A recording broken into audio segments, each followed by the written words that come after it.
প্রতিদিন আমি রেকর্ডিংটা অন করতে ভুলে যাই। আচ্ছা,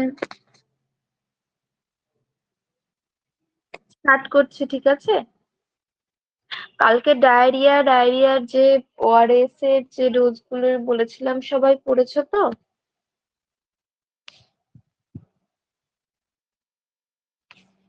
ওকে, তো কালকে আর কিছুটা বাকি ছিল, সেটা হলো তোমার জিঙ্ক সাপ্লিমেন্টটা। জিঙ্ক সাপ্লিমেন্ট প্রথমেই বললাম যে ডায়রিয়ার জন্য কিন্তু জিঙ্ক সাপ্লিমেন্টও দেওয়া হয়। জিঙ্ক সাপ্লিমেন্টটা কিরকম হিসেবে দেওয়া হয়?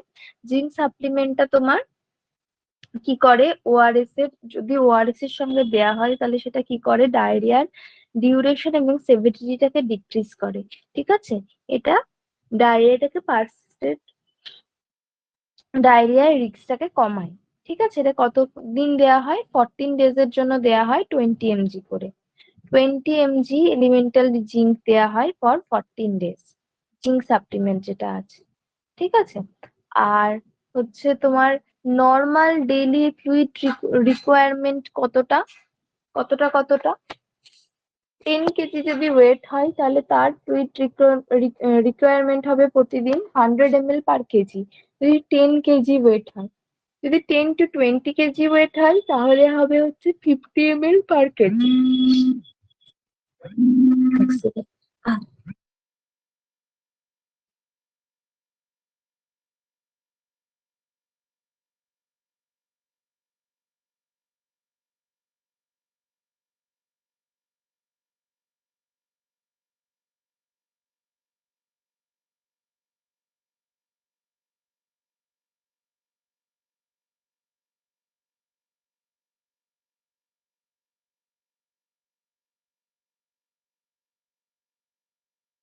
তো কি বললাম যে নর্মাল ডেইলি ফ্লুইড রিকোয়ারমেন্ট যদি থাকে, 10 কেজি যদি ওয়েট হয় তার 100 ml/kg, 10 to 20 কেজি ওয়েট হলে তার 50 ml/kg, মোর দ্যান 20 কেজি হলে হচ্ছে 20 ml/kg তোমার নর্মাল ডেইলি ফ্লুইড রিকোয়ারমেন্ট। ঠিক আছে? বোঝা গেছে? টোটাল ফ্লুইড রিকোয়ারমেন্টটা ফার্স্ট, কিন্তু ফার্স্ট 10 কেজির মতন। এটা তোমার আহ হ্যাঁ, যেটুকু বাকি ছিল সেটুকু।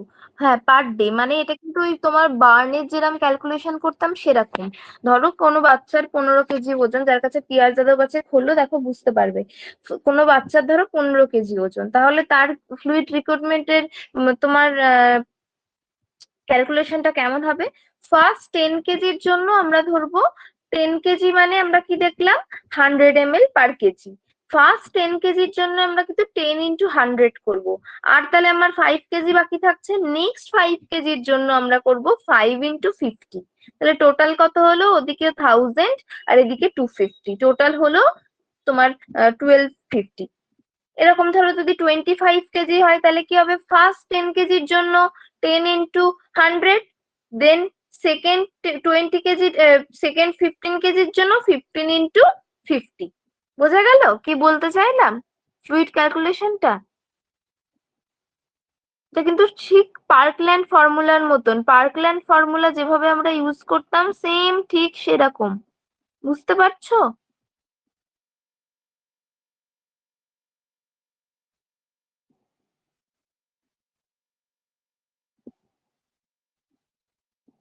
আর একবার বলবো, আমরা বার্নের ক্যালকুলেশন, ফ্লুইড ক্যালকুলেশনে কি করতাম, ফার্স্ট 4 আওয়ার্স করে করতাম।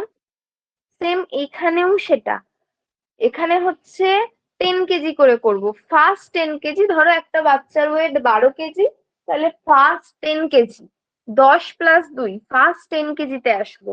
ফার্স্ট 10 কেজির জন্য আমার 100 ml/kg ফ্লুইড লাগবে। যদি 10 কেজি ওজন তোমার 10 কেজি ওজন হয় বাচ্চা, তাহলে তার 100 ml/kg, 10 কেজি 10 into 100, এই হিসেব হবে। যদি তার 12 কেজি ওজন হলো, মানে ফার্স্ট ট্রেনের জন্য আগে প্রথমে ধরো, ফার্স্ট ট্রেনের জন্য 10 into 100, আর বলেছি তারপরে 10 to 20 কেজির জন্য 50 ml/kg, তাহলে লাস্টে যে দুইটা বাকি থাকলো ফার্স্ট 10 কেজির পর, তাহলে সেই দুইটার সঙ্গে 50 হলো। বোঝা গেল কি বললাম? আর যদি তারও বেশি হয়, সেই মোর দ্যান 20 কেজির ক্ষেত্রে তোমার 20 ml/kg অ্যাড হবে। বুঝতে পারা গেল?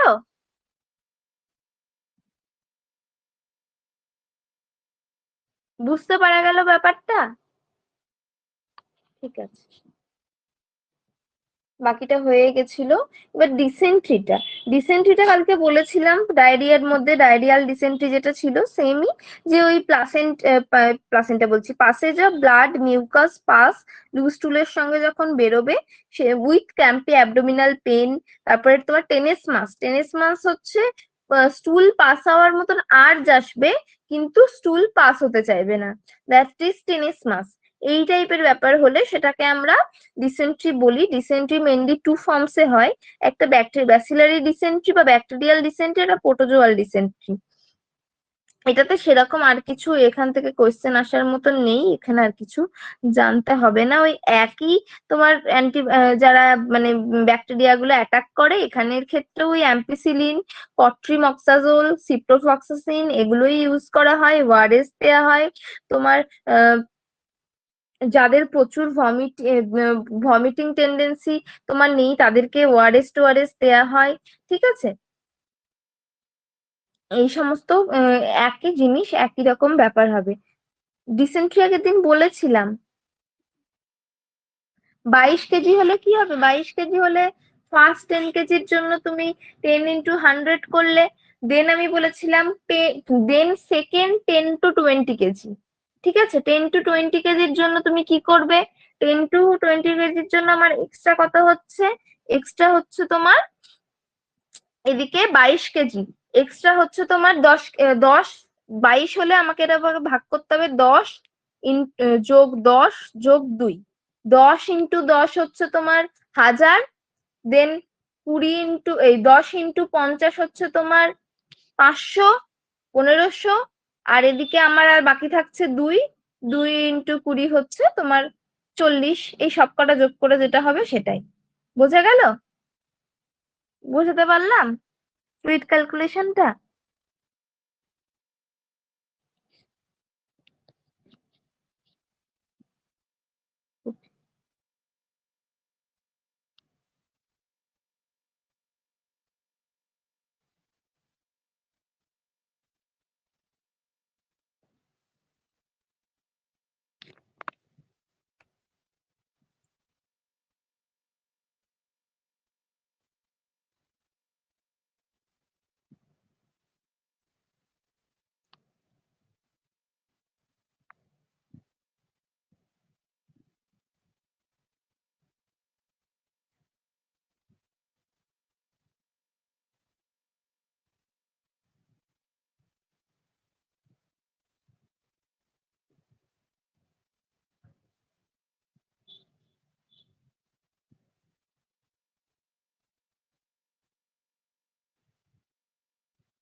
এই যে দেখতে পাচ্ছ, আমি পেজটা বের করে দিয়েছি, দেখতে পাচ্ছ? ফার্স্ট 10 এর জন্য 100, সেকেন্ড 10 এর জন্য 500, দেন বাকি দুটোর জন্য 20, একদমই তাই, এটাই। ফার্স্ট 10 কেজির জন্য আমরা 100 ml পার কেজি ধরবো, দেন সেকেন্ড 10 to 20 কেজির জন্য তোমার 50 ml পার কেজি, মোর দ্যান 20 কেজি হলে সেটাকে এবার আমরা 20 ml পার কেজি ধরবো। ডিসেন্ট্রির জন্য সিপ্রোফ্লক্সাসিন দেয়া হয়, কট্রিমক্সাজোল দেয়া হয়।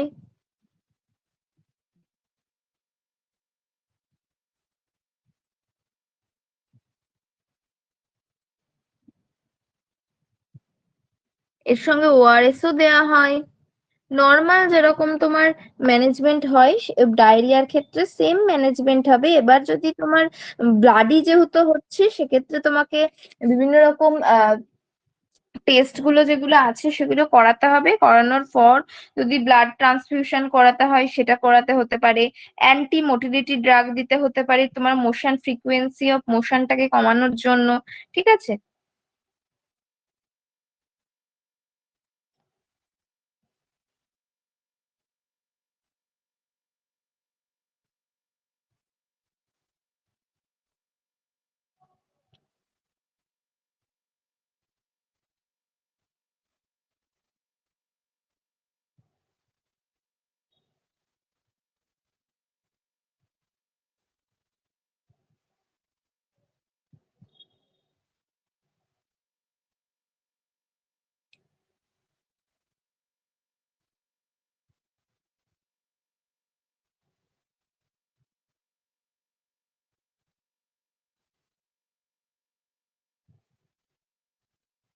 কি বলতে চাইছো? তাহলে 22 কেজি যদি ওয়েট হয়, ফার্স্ট 10 কেজি হচ্ছে 100 ml হলে 100 প্লাস নেক্সট 12 কেজির জন্য 600।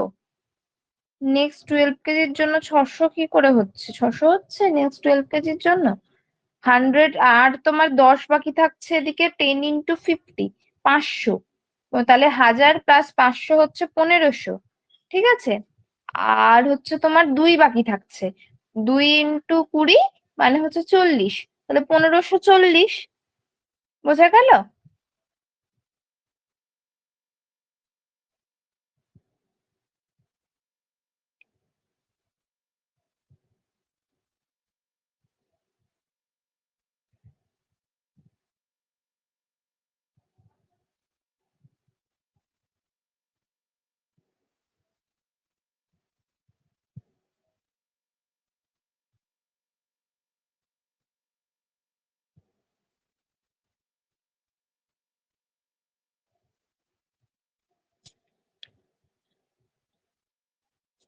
আচ্ছা, এবার যেটা পড়াবো সেটা হচ্ছে তোমার ট্রাকিও ইসোফেজিয়াল ফিস্চুলা বা ইসোফেজিয়াল ফিস্চুলা। ঠিক আছে, যাদের কাছে পিয়ার যাদব আছে পিয়ার যাদব বের করবে। ওখানেও ভালো করে দেওয়া আছে, যাদের কাছে বই আছে তারা বই বের করবে, কোনো অসুবিধা নেই। আচ্ছা, প্রথমত তোমার আহ ট্রাকিও ইসোফেজিয়াল ফিস্চুলা মানে কি? ট্রাকিও ইসোফেজিয়াল ফিস্চুলা মানে হচ্ছে প্রথমত ইসোফেগাসের প্রপারলি ডেভেলপমেন্ট হয়নি, এবং ইসোফেগাস এবং ট্রাকিয়া নামেই বোঝা যাচ্ছে এই দুটোর মধ্যে একটা ফিস্চুলা। মানে কি? ফিস্চুলা মানে একটা অ্যাবনর্মাল কানেকশন। এই অ্যাবনর্মাল কানেকশন যেটা তৈরি হচ্ছে that is tracheo oesophageal fistula. আর ইসোফেজিয়াল অ্যাট্রেসিয়া কি? ইসোফেজিয়াল অ্যাট্রেসিয়া হচ্ছে তোমার, অ্যাট্রেসিয়া মানেই কি? তোমার ফেলিওর হবে, ব্লকেজ হবে। ইসোফেগাস কি করতে পারবে না? Congenital failure of oesophagus to develop continuous passage from pharynx to stomach. Pharynx এবং স্টমাকের মধ্যে তোমার কনজেনিটাল মানে একদম জন্ম থেকেই একটা ফেলিওর থাকবে। মানে ইসোফেগাস, আচ্ছা বলো তো ইসোফেগাসের পজিশনটা কোথায় আগে সেটা বলো। ইসোফেগাসের পজিশনটা কোথায়?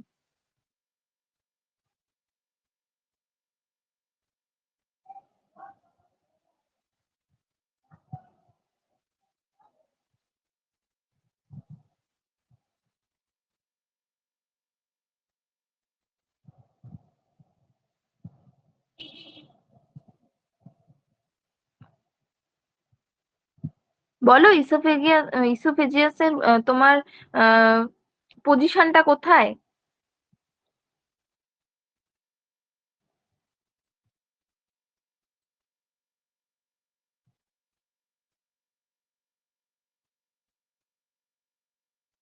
ইসোফেগাসের পজিশন হলো আমাদের সেন্টার অফ দি বডিতে, যেটা তোমার ব্যাক অফ দি থ্রোট থেকে থ্রো চেস্টের মাধ্যমে তোমার নেমে চলে যাচ্ছে। এটা তোমার ট্র্যাকিয়ার পেছন দিকে থাকে মেনলি, তাই তো? এটা তোমার কি করে? ডায়াফ্রাম থেকে স্টমাকে কানেক্ট করে। ডায়াফ্রাম থেকে একদম পাস হয়ে থ্রু স্টমাকে আমাদের যে সিস্টেমটা রয়েছে গ্যাস্ট্রোইন্টেস্টাইনাল সেটাকে কানেক্ট করে। দ্যাট ইজ ইসোফেগাস, এটাই ইসোফেগাস।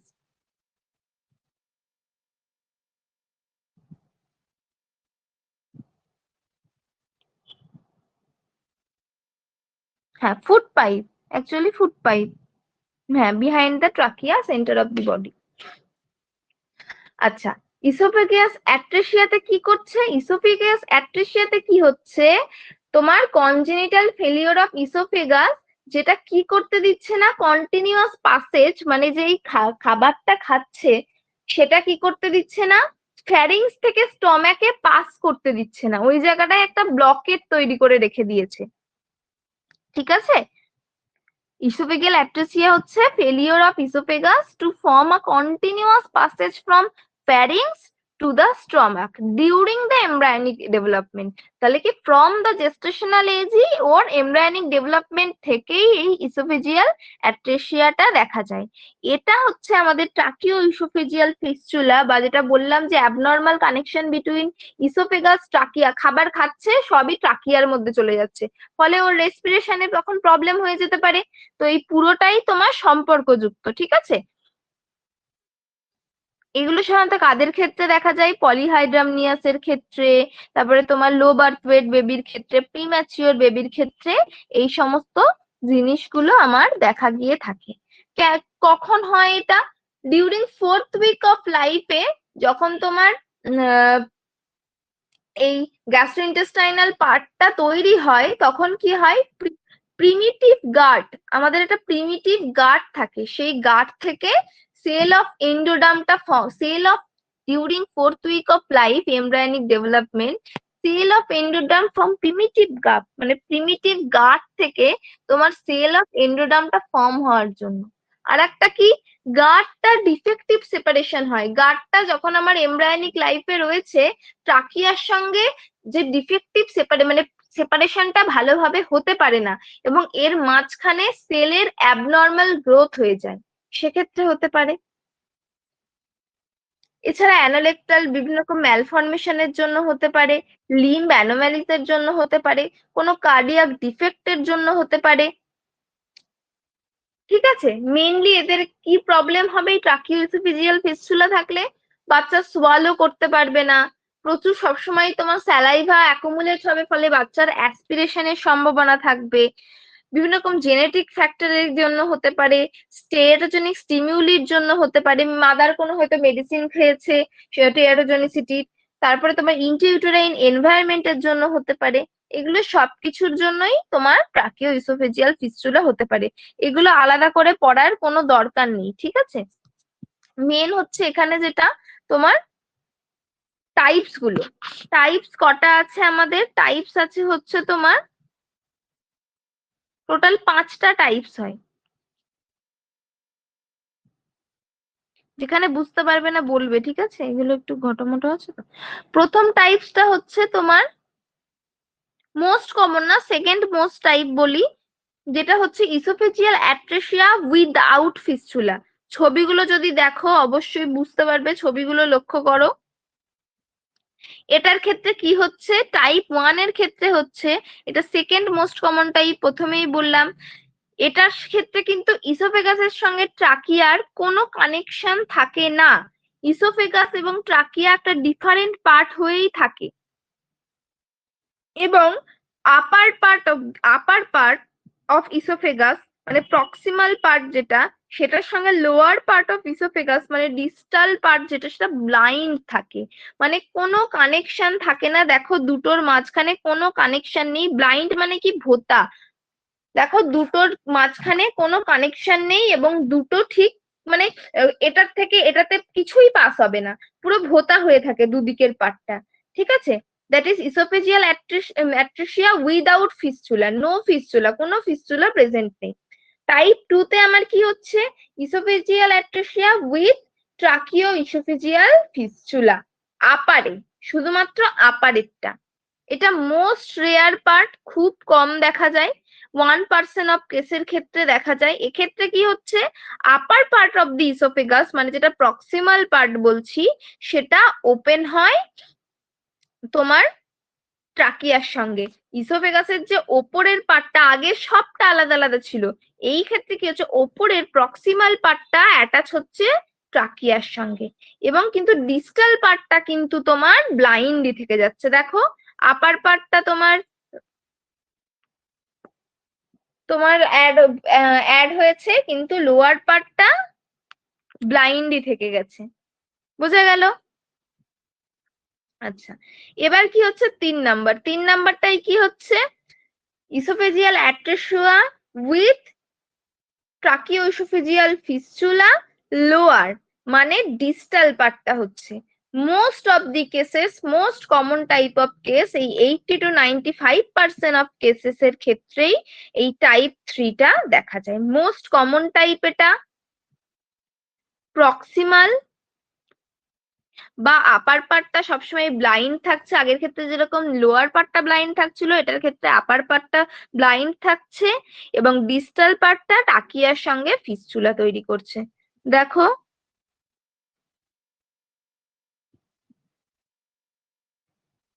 এই যে আপার পার্টটা ব্লাইন্ড, লোয়ার পার্টটা ফিস্চুলা তৈরি করছে। বোঝা যাচ্ছে কি বলছি? বোঝা যাচ্ছে?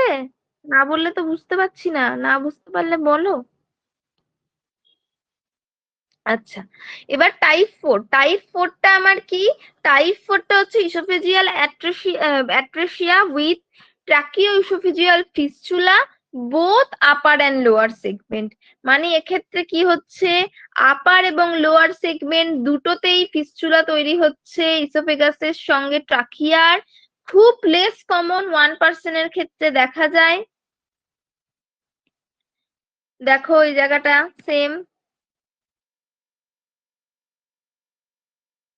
দুটো পার্টি কিন্তু একসঙ্গে জয়েন্ট হয়ে টাকিয়ার সঙ্গে ফিস্চুলা তৈরি করেছে।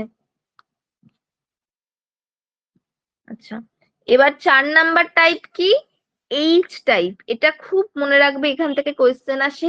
এইচ টাইপ, এই 5 নাম্বার টাইপ হচ্ছে তোমার এইচ টাইপ ট্রাকেফিসিয়াল ইস্চুলা। এখানে মোস্ট 4% অফ কেসের ক্ষেত্রে তোমার বার্থে এটা ডায়াগনোস হয়। ঠিক আছে, বোথ প্রক্সিমাল বা আপার বা ডিস্টাল বা lower part of the oesophagus ট্রাকিয়ার সঙ্গে ফিস্চুলা প্রেজেন্ট করে। কিন্তু এক্ষেত্রে কিন্তু কোনো ট্রাকিও ইসোফেজিয়াল এই তোমার ইসোফেজিয়াল অ্যাট্রেসিয়া কিন্তু কিছু নেই। দেখো এই যে এইচ শেপড, ঠিক প্রপার এইচ শেপড একটা ফিস্চুলার মতন গঠন করে।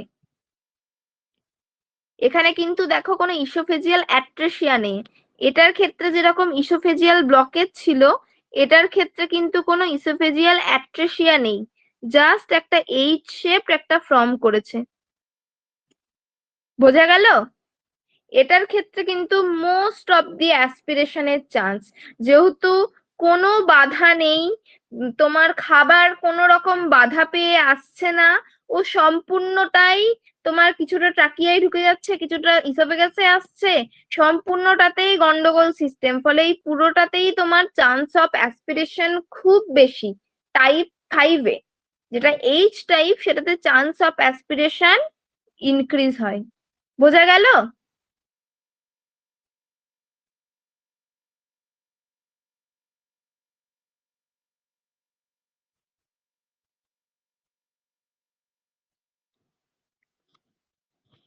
আচ্ছা, ক্লিনিক্যাল ম্যানিফেস্টেশন। ক্লিনিক্যাল ম্যানিফেস্টেশন কি? ফার্স্টেই যেটা আমরা মনে রাখবো সেটা হলো 3C। 3C ক্লিনিক্যাল ম্যানিফেস্টেশন, ফার্স্টেই আমরা যেটা মনে রাখবো সেটা হচ্ছে 3C। কি 3C? বাচ্চা হয়েই প্রচুর পরিমাণে কাফিং, চোকিং, এবং ফার্স্ট যেটা গোল্ডেন 1 মিনিটে লক্ষ্য রাখতে হবে, সায়ানোসিস। সেন্ট্রাল সায়ানোসিস এবং অ্যাক্রোসায়ানোসিস দুটোই দেখা যাবে। তার সঙ্গে বাচ্চার চোকিং হবে কিছু ব্রেস্ট ফিডিং এর পর। কাফিং, প্রচুর পরিমাণে নর্মালের থেকে বেশি কাফিং হবে। 3টে C মনে রাখবো ডিউরিং ফিড। বোঝা গেছে? ফ্রদি স্যালাইভা, মুখের মধ্যে এক্সেসিভ স্যালাইভেশন এবং ড্রুলিং হবে। রেসপিরেটরি ডিস্ট্রেস হবে ডিউরিং এবং আফটার তোমার ফিডিং। এছাড়া থাকবে তোমার এক্সেসিভ স্যালাইভেশন, তো বললাম। খেতে খেতে সায়ানোসিস হতে পারে। ফার্স্ট ফিডের সঙ্গে সঙ্গে তোমার আফটার দ্য ফার্স্ট এবং সেকেন্ড সোয়ালো বাচ্চা কাফ করবে, ব্রিথ নিতে স্ট্রাগল করবে, অ্যাবডোমিনাল ডিস্টেনশন হতে পারে, পোর ফিডিং হতে পারে। মেন 3টে যেটা মনে রাখবো, কাফিং, চোকিং অ্যান্ড সায়ানোসিস। বোঝা গেল? ফার্স্ট ডায়াগনোসিস কি করে করব? ডায়াগনোসিস হচ্ছে প্রথমত তো তোমার সায়ানোসিস হলে সেটাকে লক্ষ্য রাখতে হবে। সেকেন্ড, তোমার এক্সরে যদি করো, স্টমাকের এয়ার বাবেল দেখতে পাবে, যেহেতু প্রচুর পরিমাণে তোমার স্টমাকের মধ্যে এয়ার ঢুকে যাচ্ছে ট্রাকিয়ার ফিস্চুলা থাকার জন্য, এয়ার বাবেল দেখতে পাবে। আচ্ছা, আর কি? যদি এনজি টিউব বা ওরোগ্যাস্ট্রিক টিউব ইনসার্ট করো, দেখবে 7 to 10 সেমি ইনসার্শনের পরে তোমার আর পাইপ ঢোকাতে পারছো না। ওটা ইসোফেজিয়াল অ্যাট্রেসিয়া থাকার জন্য আগেই আটকে গেছে, স্টমাক অব্দি পৌঁছাতে ও পারছে না। এছাড়া প্লেন এক্সরে, ইউএসজি, তারপরে তোমার anomaly scan during prenatal period, এগুলো তোমার করা যেতে পারে। বোঝা গেল?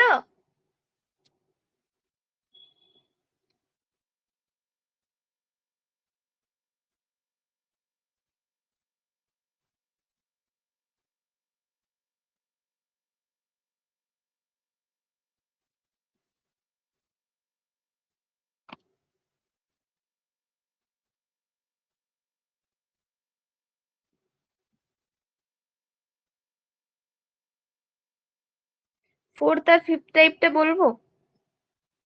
বলতে হবে তো, না জিজ্ঞাসা করলে বলবে না তোমরা? আচ্ছা, ফোর্থ টাইপ কি ছিল? Oesophageal atresia with tracheo oesophageal fistula, both upper and lower. Upper এবং লোয়ার দুটো দিকেই তোমার ফিস্চুলা তৈরি হয়েছে, কিন্তু ইসোফেজিয়াল অ্যাট্রেসিয়াও কিন্তু ওর সঙ্গে প্রেজেন্ট রয়েছে। দেখো ছবিটা দেখলে বুঝতে পারবে।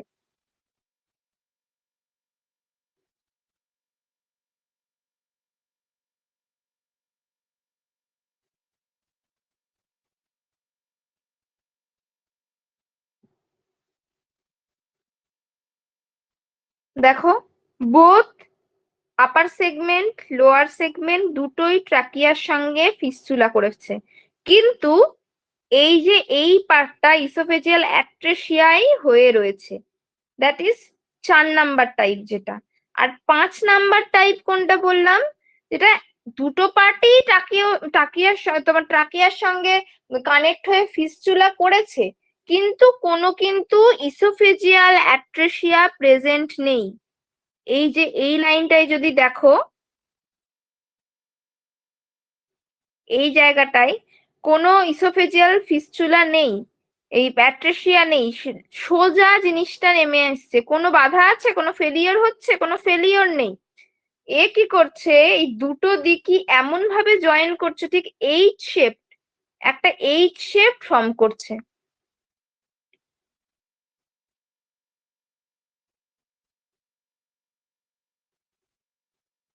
বোঝা গেল? এর জন্য এটাকে এইচ টাইপ ইসোফেজিয়াল অ্যাট্রেসিয়া, তোমার উইদাউট ইসোফেজিয়াল অ্যাট্রেসিয়া, তোমার ট্রাকিও ইসোফেজিয়াল ফিস্চুলা বলছে শুধু এটাকে।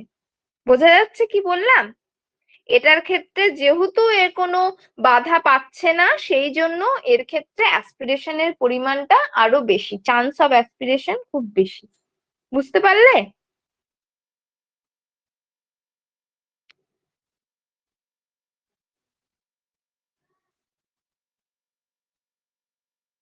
ওকে, এটা কি কঠিন লাগছে একটু?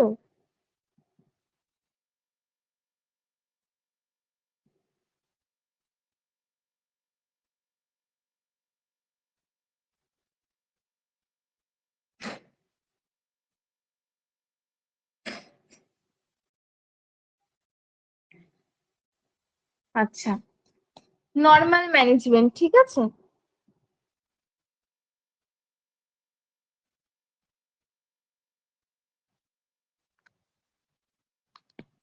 নামগুলো যদি পড়ো দেখবে গুলিয়ে যাবে না, নামগুলো মনে রাখলেই তোমার বাকিটা হয়ে যাবে, ঠিক আছে।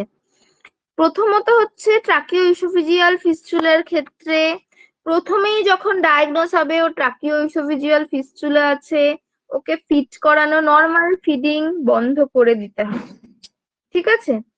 ওরালি ফিড পুরো নীল করে দিতে হবে, আইভি ফ্লুইড স্টার্ট করতে হবে, কোনো ডিহাইড্রেশন হচ্ছে কিনা দেখতে হবে। বোঝা গেল? আর কি করতে হবে? পেশেন্টকে ফ্রিকুয়েন্টলি টার্ন করতে হবে যাতে কোনো রকম অ্যাটেলেক্টেসিস না হয়, সেই দিকে খেয়াল রাখতে হবে। আফটার ডায়াগনোসিস বাচ্চাকে প্রপড আপ পজিশন দিতে হবে, মিনিমাম 30 ডিগ্রি অ্যাঙ্গেলে, যাতে কোনো রকম রিফ্লাক্স অফ গ্যাস্ট্রিক সিক্রিশনকে প্রিভেন্ট করা যায়। রিফ্লাক্স অফ গ্যাস্ট্রিক সিক্রেশনকে প্রিভেন্ট করার জন্য ওকে প্রপড আপ পজিশন বা supine upright position 30 degree head এলিভেশনে দিতে হবে। আর কি করতে হবে, right side down to facilitate the drainage, right সাইডটা একটু নিচু করে দিতে হবে মুখের, যাতে ড্রেনেজটা প্রপার হয়, এবং মানে একটা সাইড হেডটা এক্সটেন্ডেড করে দিতে হবে একটা সাইডের দিকে, বিশেষত রাইট সাইডে, এবং যাতে কোনো রকম গ্যাস্ট্রিক সিক্রেশন থেকে পেশেন্ট বাচ্চার অ্যাসপিরেট না করে সেদিকে খেয়াল রাখতে হবে।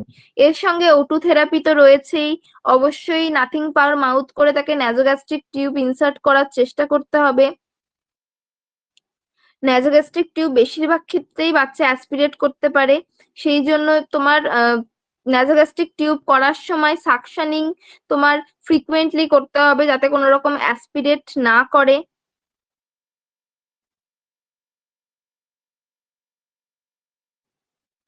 আর তোমার আপার ইসোফেজিয়াল পাউচ যেটা রয়েছে সেটাতে সাকশন করতে হবে 5 মিনিটস ইন্টারভ্যালে। যেহেতু এনপিও আছে অবশ্যই আইভি ফ্লুইড দিতে হবে। কোনো কোনো ক্ষেত্রে গ্যাস্ট্রোস্টমি করতে হতে পারে, কারণ তোমার স্টমাকটাকে ডিকম্প্রেস করার জন্য, যাতে কোনো রকম অ্যাসপিরেশন না হয়, ঠিক আছে, ইনফ্যান্টকে যাতে ফিট করানো যায়, সেক্ষেত্রে গ্যাস্ট্রোস্টমি করতে হতে পারে।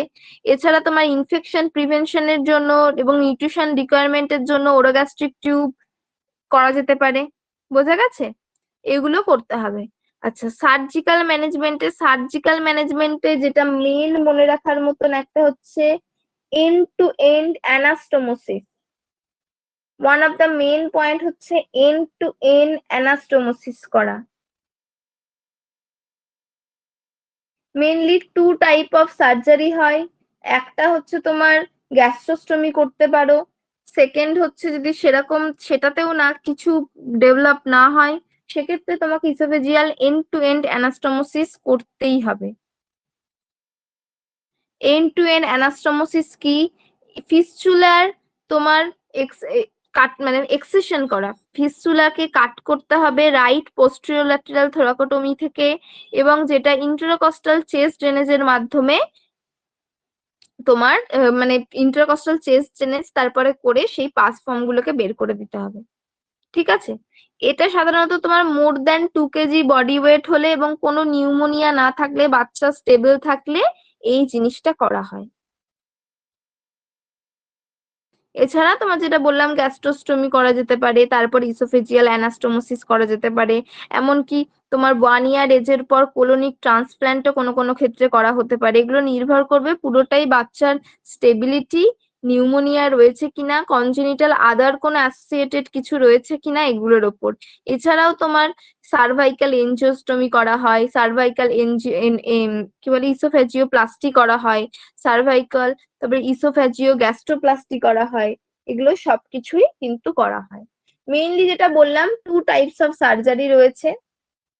যদি তোমার লোয়ার এবং আপার পার্ট অফ ইসোফেগাসের মধ্যে ডিস্টেন্স তোমার লেস দ্যান 2.5 হয়, ঠিক আছে, তোমার দেখতে পাচ্ছ তুমি ধরো টাইপ এর ক্ষেত্রে আপার এবং লোয়ার পার্টের মধ্যে ডিস্টেন্সটা, যেটা তোমার বাইন্ড পার্ট রয়েছে তার মধ্যে ডিস্টেন্সটা 2.5 এর কম হচ্ছে, ঠিক আছে, সেক্ষেত্রে তুমি যে ফিস্চুলাটা তৈরি হয়েছে সেটাকে লাইগেশন করে দিতে পারো, এবং লাইগেশন করে both end of the oesophagus যে ব্লাইন্ড পার্ট দুটো রয়েছে সেটাকে অ্যানাস্টোমোসিস করে দিতে পারো। অ্যানাস্টোমোসিস মানে কি, জোড়া লাগিয়ে দেওয়া, অ্যানাস্টোমোসিস করে দিতে পারো। এবং যদি 2.5 সেমির বেশি হয় এবং ইনফ্যান্ট তোমার পোর পারফর্ম করছে, সেক্ষেত্রে এই তোমার সার্জারি স্টেজে তোমাকে যেতে হবে। এই দুটো সার্জারি কি কি সার্জারি, ফার্স্ট স্টেজে তোমার যেটা বললাম ইসোফেজিয়াল ফিস্চুলাটা সবসময় তোমার ফার্স্ট প্রায়োরিটি। ইসোফেজিয়াল ফিস্চুলা তোমাকে লাইগেট করতে হবে, না হলে কি হবে, তুমি যা খাবার খাবে সব তোমার ট্রাকিয়ার মধ্যে ঢুকে যাচ্ছে, ঠিক আছে। তোমার প্রথমত লাইগেট করতে হবে ফিস্চুলাটাকে, দ্বিতীয়ত গ্যাস্ট্রোস্টমি করতে হবে ফিডিং দেওয়ার জন্য, কারণ বাচ্চা ফিডিং যদি না পায় ও আরো কোল্যাপস করে যাবে।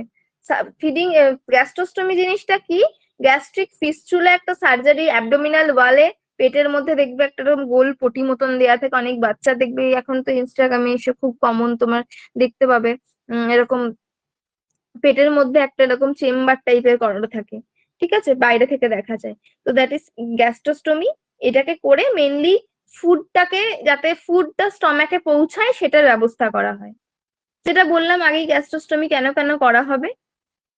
এই গ্যাস্ট্রোস্টমি করার সময় আর একটা যেটা প্রায়োরিটি বেসড কোয়েশ্চেন আসতেই পারে, যে কোনো গ্যাস্ট্রোস্টমি ফাউন্ডেশন থেকে আসতে পারে, পেডিয়াট্রিক্স থেকে আসতে পারে, যে গ্যাস্ট্রোস্টমি করার সময় তুমি কি কি মাথায় রাখবে। গ্যাস্ট্রোস্টমিস করার সময় তোমাকে মাথায় রাখতে হবে যে ফিডিং করানোর আগে, খাওয়ার মানে ওই খাবার গ্যাস্ট্রোস্টমির মাধ্যমে দেওয়ার আগে কোনো রেসিডুয়াল অ্যামাউন্ট তোমার তাকে চেক করে নিতে হবে। যদি রেসিডুয়াল, যেরকম আমরা এনজি টিউবে ফিডিং দেওয়ার আগে আমরা আগে অ্যাসপিরেট করে দেখে নিই, সেম জিনিসটা তোমাকে দেখতে হবে যে মোর দ্যান 100 ml এর যদি থাকে, তাহলে নেক্সট ফিডিং কিন্তু দেওয়া যাবে না। কারণ রেসিডুয়াল তোমার ভলিউম ফ্লুইড যদি বেশি পরিমাণে থাকে, সেক্ষেত্রে গ্যাস্ট্রিক এমটিং ডিলেড হয়ে যায় এবং সেইখান থেকে অ্যাসপিরেশন ঘটতে পারে। এবং টিউবটা সবসময় ক্ল্যাম্প করে রাখতে হবে, এয়ার ঢুকতে দেওয়া যাবে না। আর ফানেল যেটা থাকবে সেটা 20 to 25 সেমি অ্যাবাভ লেভেল অফ দি স্টমাকে রাখতে হবে। এবং যেটা গ্যাস্ট্রিক অ্যাসপিরেট তুমি বের করলে, সেটার পিএইচ চেক করতে হবে। এটার পিএইচটা যেন অবশ্যই 4 বা তার লেসে থাকে। বোঝা গেল? আচ্ছা, পিএইচ 7-এর কম মানে কি? 7-এর কম পিএইচ হলে আমরা তাকে কি বলবো?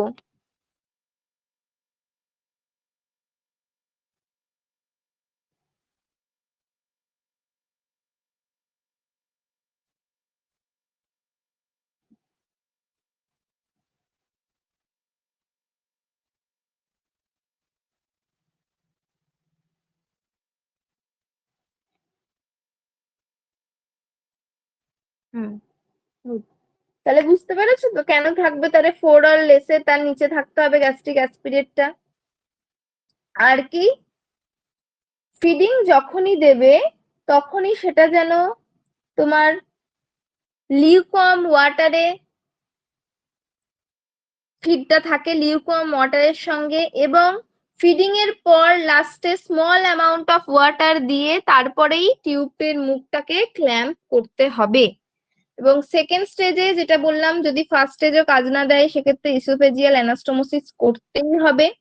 ইসোফেজিয়াল অ্যানাস্টোমোসিস মানে কি, যেরকম দেখবে টিউবেক্টমি করার পর তোমার কি করা হয়, টিউবেক্টমি ধরো কারোর করা হয়েছে, সে আবার বাচ্চা নিতে, রেয়ার কেস এটা শুনে থাকবে, রিকনস্ট্রাকশন করা হয়।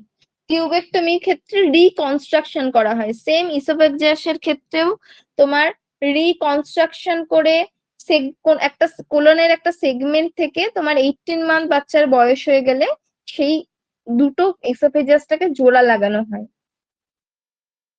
এবং জোড়া লাগানোর পর গ্যাস্ট্রোস্টমিটাকে বন্ধ করে দেওয়া হয় এবং আস্তে আস্তে ওরাল ফিডিং এর সঙ্গে ইন্ট্রোডিউস করানো হয়। বোঝা গেল কি বললাম? বুঝতে পারলে? মেনলি নার্সের যেটা কাজ, অ্যাসপিরেশনটাকে খেয়াল রাখা, ফ্লুইড ভলিউম, যেহেতু ওরাল ফিডিং করছে না, ফ্লুইড ভলিউমটাকে মেনটেন করা, প্যারেন্টকে বোঝানো, অল্টার নিউট্রিশনের প্রবলেম থাকতে পারে, সেক্ষেত্রে অ্যাডিকুয়েট নিউট্রিশন দেওয়া, ইনএফেক্টিভ এয়ারওয়ে ক্লিয়ারেন্স থাকতে পারে, সেক্ষেত্রে ওকে ময়েস্ট অটো ইনহেলেশন দেওয়া, বোর ক্যাথেটারে আইভি করা, গ্যাস্ট্রোস্টমির ক্ষেত্রে গ্যাস্ট্রোস্টমি কেয়ার দেওয়া, এইগুলো মেন কাজ। প্রায়োরিটি হচ্ছে অ্যাসপিরেশনটা লক্ষ্য রাখা, রিস্ক অফ অ্যাসপিরেশন হচ্ছে প্রায়োরিটি। বোঝা গেল? আর অবশ্যই এটা ঘুরিয়ে কোশ্চেন করতে পারে, টিএফ ধরা পড়েছে, আমি কি বাচ্চাকে ফিট করাবো, অল্প ফিট করাবো, বেশি ফিট করাবো, ন্যাজোগ্যাস্ট্রিক টিউব দেবো, এরকম বিভিন্ন রকম অপশন দিতে পারে। প্রথমত বাচ্চাকে এনপিও করব।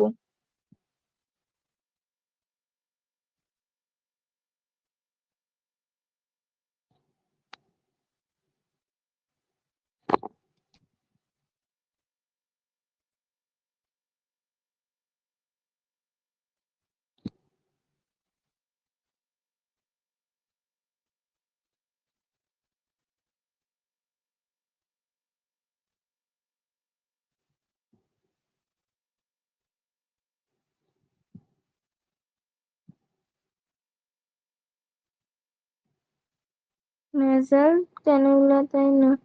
ওটু হুড, নেজাল ক্যানিউলাই দেয়া হয়। O2 তোমার এর ক্ষেত্রে ন্যাজাল ক্যানিউলাতেই মেইনলি দেয়া হয়, ঠিক আছে। ফেস মাস্ক ইউজ হয়, কিন্তু ফেস মাস্ক মানে প্রায়োরিটি তোমার ন্যাজাল ক্যানিউলা দেওয়ার চেষ্টা করতে হবে, তারপরে ফেস মাস্ক। বোঝা গেছে?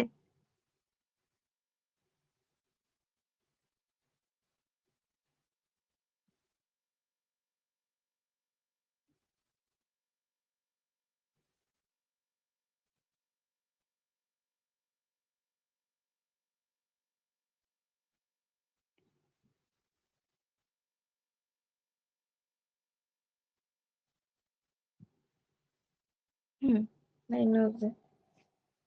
আচ্ছা, এরপরে যেটা আসছি পাইলোরিক স্টেনোসিস।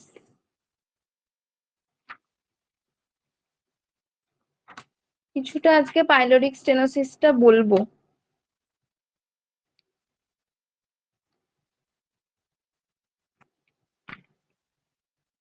পাইলোরিক স্টেনোসিস বা হাইপারট্রপিক পাইলোরিক স্টেনোসিস বলতে পারো, বা কনজেনিটাল হাইপারট্রোফয়েড পাইলোরিক স্টেনোসিস বলতে পারো, যেটাই বলো। পাইলোরিক স্টেনোসিস মানে মোটা হয়ে যাবে জিনিসটা, ঠিক আছে। পাইলোরিকের পোর্শনটা মোটা হয়ে যাবে। আচ্ছা, স্টমাকের কটা পার্ট? স্টমাকের কটা পার্ট?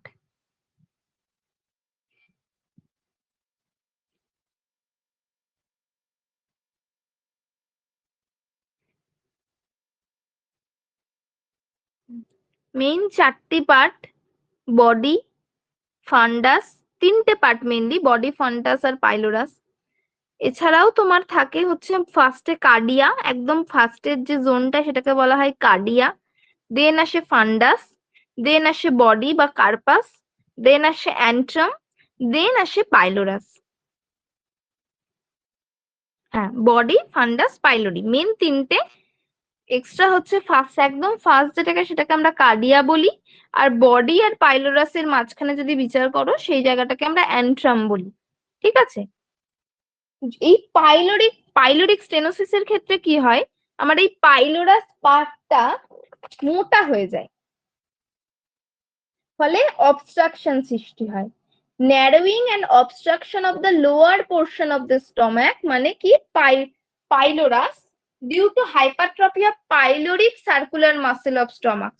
স্টমাকের পাইলোরিক পোর্শনে যে সেলুলার সার্কুলার মাসেল গুলো রয়েছে সেগুলো তোমার হাইপারট্রফি হয়ে যায়, ফলে যেটা হয় সেটাকে বলা হয় হাইপারট্রপিক পাইলোরিক স্টেনোসিস। এটা জেনারেলি তোমার দেখা যায় ফার্স্ট বর্ন মেল চাইল্ডের ক্ষেত্রে। ফার্স্ট বর্ন মেল চাইল্ডের ক্ষেত্রে মানে এটা খুব কমন, মোস্ট কমন, ঠিক আছে।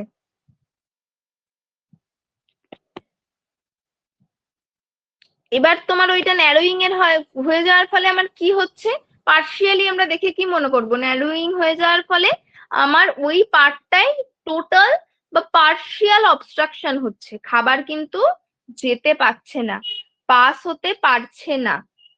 এবং শেপটা ওখানটায় কেমন হচ্ছে, থিকেন্ড হয়ে যাওয়ার ফলে অলিভ শেপড হয়ে যাচ্ছে, ঠিক থিকেন্ড হয়ে অলিভ শেপটের মতন হয়ে যাচ্ছে। এটা এটা কনজেনিটালও হতে পারে, এটা অ্যাকোয়ার্ড হতে পারে। কোনটা আবার বলবো বলো? মোর তোমার বয়েজ এর ক্ষেত্রে দেখা যায় দেন গার্লস এর। সিমটম তোমার 3 উইকস অফ বার্থের ঠিক 3 উইকস পর থেকে স্টার্ট হতে পারে।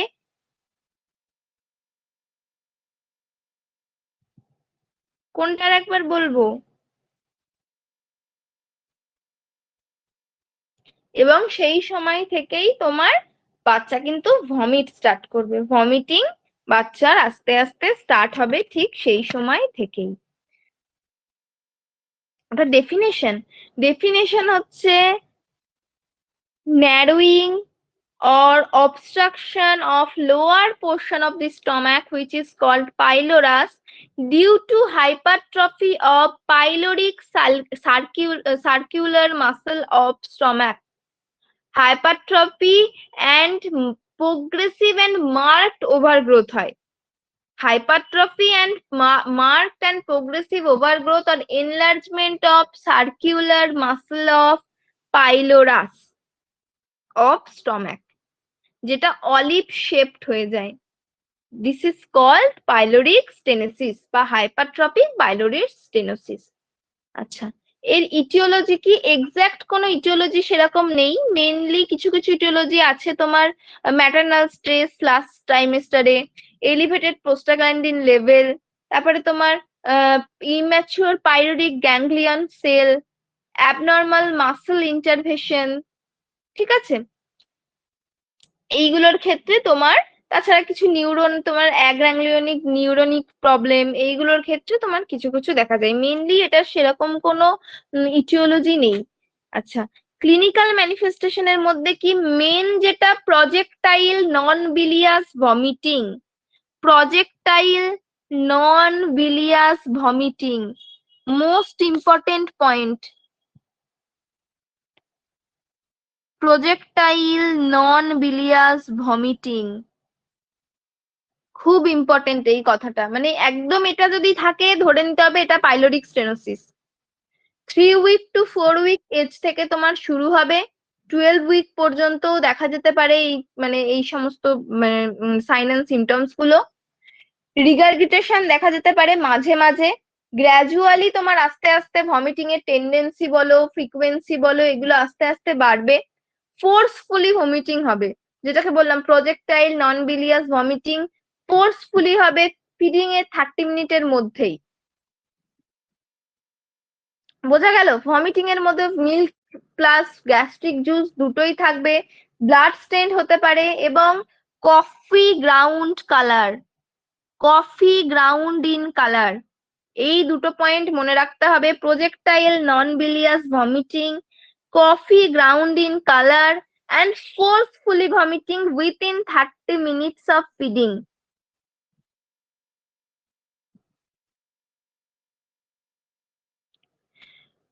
এই ভমিটিংটা কিন্তু যেটা বললাম ব্লাড গ্যাস্ট্রিক কন্টেন্ট দুটোই এই ভমিটিং এর মধ্যে থাকতে পারে, কিন্তু বাইল কিন্তু থাকবে না। কেন বাইল থাকবে না? কারণ এই পাইলোরিক রিজিয়ানে যে অবস্ট্রাকশন হয়েছে এটা কিন্তু ডিওডেনামের জাস্ট বিফোর তোমার বাইল ডাক্টের যে ওপেনিংটা রয়েছে ঠিক তার আগে, সেই জন্য বাইল এর মধ্যে থাকবে না। রাইট হাইপোকন্ড্রিয়ামে অলিভ শেপড মাস একটা তৈরি হবে, রাইট হাইপোকন্ড্রিয়াম যদি তুমি এক্সরে করো সেক্ষেত্রে দেখা যাবে একটা অলিভ শেপড মাস। বোঝা গেল? আর কি? পেরিস্টালটিক মুভমেন্ট দেখা যাবে আফটার এবং ডিউরিং ফিডিং এ, এপিগাস্ট্রিক রিজিয়নে যদি লেফট টু রাইট তুমি লক্ষ্য করো মানে তোমার দেখো সেক্ষেত্রে বুঝতে পারবে একটা পেরিস্টালটিক ওয়েভ দেখা যাচ্ছে। এছাড়া স্ট্রিং সাইন, পিয়ার যাদব, পিয়ার যাদবে লেখা আছে, আমি লাস্টে অ্যাটাচও করে দিয়েছি, যাদের কাছে আছে তারা দেখো, স্ট্রিং সাইন দেখা যায়। স্ট্রিং সাইনটা কি? Extreme luminal narrowing of the segment of the terminal ileum, ইলিয়ামের জায়গাটা এক্সেসিভ লুমিনাল ন্যারো হয়ে যাবে, যেটা বিশেষত ক্রন ডিজিজে দেখা যায়, এবং এই পাইলোরিক্স এর ক্ষেত্রেও তোমার রেডিওগ্রাফি করলে দেখা যাবে পাইলোরাসের জায়গায় এক্সট্রিম লুমিনাল ন্যারোয়িং হয়ে গেছে। বোঝা গেল কি বললাম?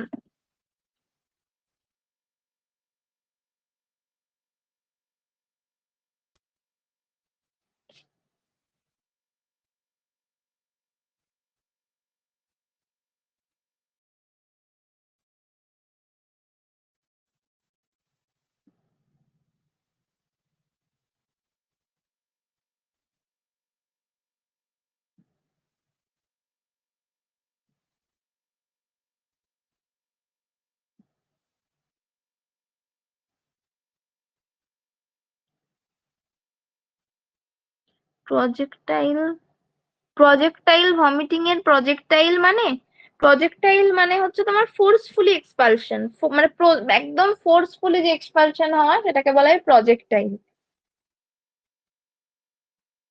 লাস্ট পয়েন্টটা একবার বলবো। লাস্ট পয়েন্ট হচ্ছে স্ট্রিং সাইন।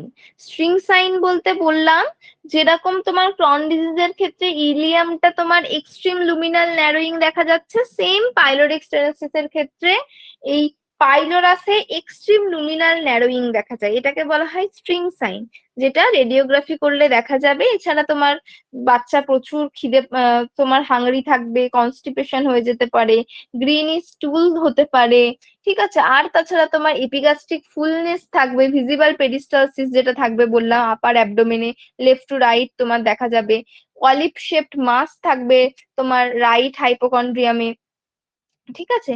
এই জিনিসগুলো দেখা যাবে। ডায়াগনোসিস হচ্ছে তোমার মেন যেটা বেরিয়াম মিল এক্সরে, বেরিয়াম মিল এক্সরে তোমার করা হয়। বেরিয়াম মিল এক্সরে তোমার যেটা ডিলেড এম্পটিং অফ গ্যাস্ট্রিক কন্টেন্টটাতে তোমার ধরা পড়বে, এইটা হচ্ছে ডায়াগনোসিস। এছাড়া ইউএসজি, এইচবি, সিরাম ইলেক্ট্রোলাইট এগুলো সব করা হবে। মেন যেটা সেটা হচ্ছে বেরিয়াম মিল। এবার সার্জিক্যাল ম্যানেজমেন্ট মনে রাখতেই হবে, আগের যেরকম দুটো সার্জিক্যাল ম্যানেজমেন্ট বললাম এটার ক্ষেত্রেও তাই, মানে একদম মনে রাখতে হবে এই যে নামগুলো: রামস্টেড প্রসিডিওর, ফ্রেডেট রামস্টেড প্রসিডিওর বা পাইলোরোমায়োটমি। মেন মনে রাখতে হবে যে নামটা, সেটা হচ্ছে রামস্টেড পাইলোরোমায়োটমি। এটা 4 to 5 উইকস আফটার তোমার initial conservative management of dehydration এবং ডিস ইলেকট্রোলাইটেমিয়া। যেহেতু এগুলো বাচ্চা যেহেতু খেতে পাচ্ছে না, ভমিট হয়ে যাচ্ছে, ডিহাইড্রেশন হচ্ছে, ইলেকট্রোলাইট ইমব্যালেন্স হচ্ছে, এগুলোকে প্রপার করার পর 4 to 5 উইকস পর এই রামস্টেড পাইলোরোমায়োটমিটা করা হয়। এই ক্ষেত্রে আর কি কি করা হয়? এই ক্ষেত্রে তোমার করা হয় পাইলোরাসে একটা লংগিটিউডিনাল ইনসিশন দেওয়া হয় বা পাইলোরিক স্ফিংটারে through anterior wall of the pyloric canal to the level of submucosa by laparoscopy. ল্যাপারোস্কোপির মাধ্যমে এর মাঝখানে একটা লংগিটিউডিনাল ইনসিশন করা হয়। বোঝা গেল পাইলোরোমায়োটমিটায়? এছাড়াও তোমার পাইলোরোস্পাজম হলে সেক্ষেত্রে তোমার গ্যাস্ট্রিক লাভাজ করা হয় নর্মাল স্যালাইন দিয়ে। এখন আর সেরকম মিথাইল নাইট্রেটটা ইউজ করা হয় না, মেনলি তোমার গ্যাস্ট্রিক লাভাজই করা হয়। এর ক্ষেত্রেও তাই সেম নার্সিং ম্যানেজমেন্ট, তোমার ডিহাইড্রেশন, ইলেকট্রোলাইট ব্যালেন্স এগুলোকে দেখতে হবে। তারপরে তোমার ন্যাজোগ্যাস্ট্রিক অ্যাসপিরেট, তোমার অ্যাসপিরেশনের যদি প্রয়োজন হয় সেক্ষেত্রে দেখতে হবে ভমিটিংটাকে রিডিউস করার জন্য। বাচ্চাকে আপরাইট পজিশনে রাখতে হবে।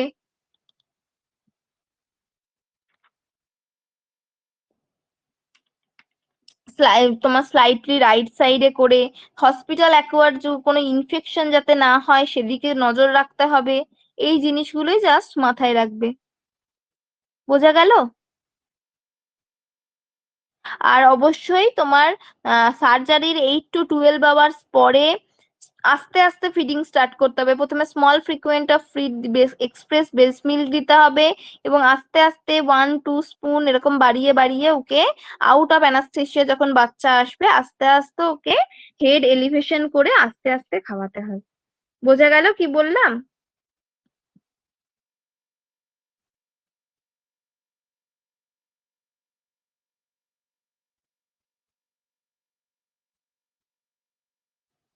ঠিক আছে, এই দুটোই আপাতত পড়বে, ঠিক আছে? বোঝা গেল? ক্লাস আছে তোমাদের 9টায় নাকি আবার? ওকে, ঠিক আছে। Good night, thank you. কোনো কোয়েশ্চেন থাকলে না বুঝতে পারলে নেক্সট দিন বলবে, ঠিক আছে? এখানে একটু খটোমটো আছে তো, না বুঝতেই হতেই পারে, মানে বলতে হবে সেটা। ওকে।